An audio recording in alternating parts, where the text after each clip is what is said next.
Well, welcome to Sydney. Thanks very much. What do you think so far?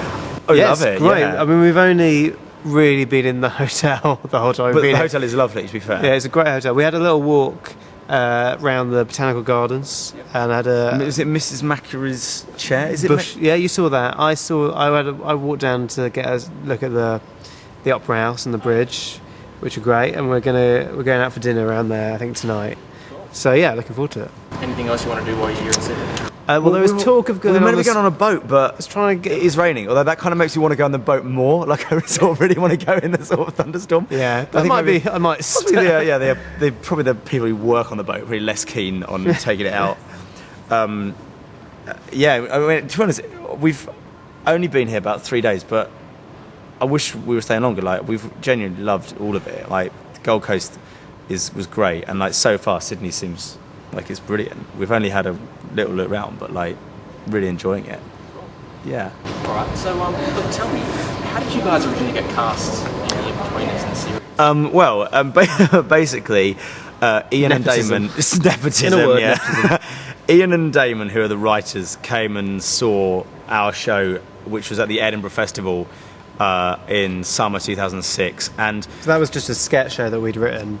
Yeah, and they saw it, and then we sort of became we sort of worked for their radio show. They had a sort of topical radio show that me and Simon worked for.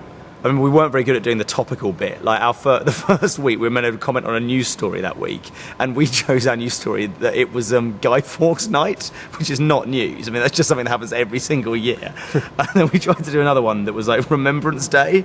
We basically just didn't ever read the news, didn't know what was going on. So anyway, so we worked on this radio show, and then all the way through that year, Ian and Damon were casting the pilot of the show, and we were hearing a lot about how they couldn't find the right people, and they would sort of say, do you guys know any actors? And we say, we don't really know anyone. And then basically when they had just run out of options, they rang us up and were like, can you two just do it? Cause I think they just knew we were free for the next couple of months. Yes. So they rang us up the week before it started filming and said, would you be up for it? Might as well do it. Yeah. So yeah, just hang around, and then eventually they'll just run out of options. That was basically our tactic. Fantastic. It worked. Yeah, it worked. Yeah, why not? Yeah. Look, when the series was going, was the possibility of a movie always an option for you guys? Absolutely not. No, like not the first series was, we were on a little cable channel. It was the first comedy they'd ever commissioned, and Ian and Damon had never written anything before, and we'd never acted in anything. We just thought it was a bit of fun. We thought we'd do 6 episodes and that would be that, and we'd sort of get on with our lives. And even after the first series came up, we still thought that, because not many people watched the first series. It all got very bad ratings and mixed reviews. But I can't put my finger on what happened next, but it's sort of word of mouth. It seemed to grow and grow. We had a lot more people watch the second series, then even more watch the third series. And it was during that third series that Ian and Damon started talking about the possibility of a movie. But even then, it was just a sort of pie in the sky. Yeah, so it's sort of... It only really became a reality in the last year, I think, when it seems to me that there are so many more things that can go wrong with a movie, and so many movies you hear about supposedly starting never seem to get off the ground. So we sort of didn't really believe it was going to happen until we were sort of there on the first day shooting it. So yeah, but it's amazing. Like we were so pleased that we've been able to do it. Yeah. Well, in the series, you guys have some pretty crazy things, and you push the boundaries Sure. quite a lot. Do you think that in the movie you've kind of gone one step further and pushed the boundaries? I think we probably have, but I think that's not deliberate. That's not sort of... I don't think it's Ian and Damon's aim to be like, how can we be more extreme? How can we do more gross out stuff? I don't think their ambition is to write like a gross out comedy.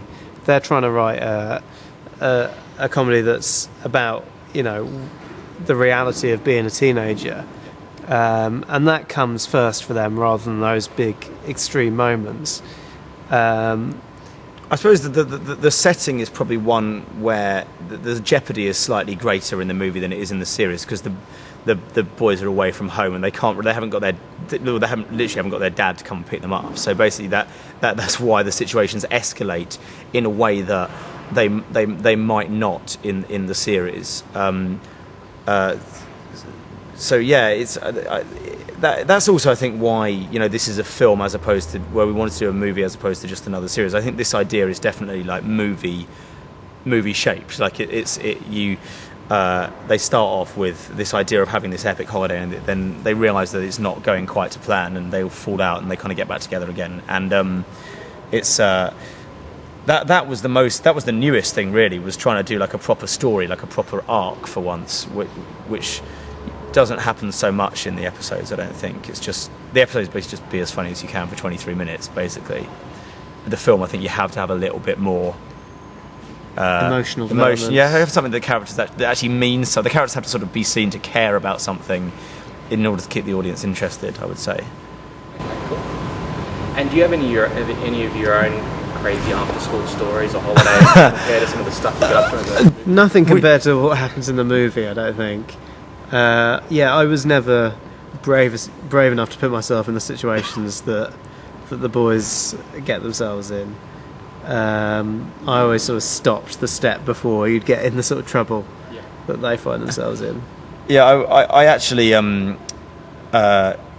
came to Australia after I'd finished my A-levels, and I was in Perth, so I kind of missed. I sort of just went and didn't go back for a while. But I don't know. We haven't really had these sort of experiences. We had to kind of almost research the film.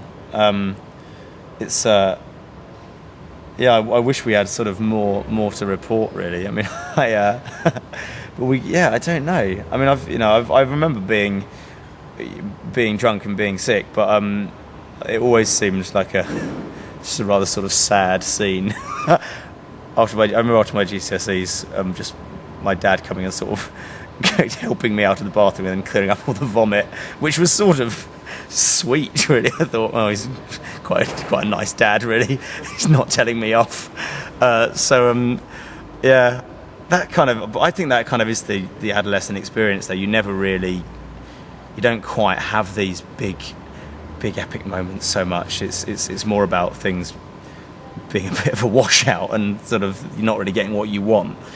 So yeah, I don't know. Fantastic. Well, look, guys, thank you very much for being a chat. Thank you. No worries. Cheers. Nice to meet you. Enjoy the rest of the time while you're here in Sydney. Cheers. Thanks very much. Man. Cheers. Ta.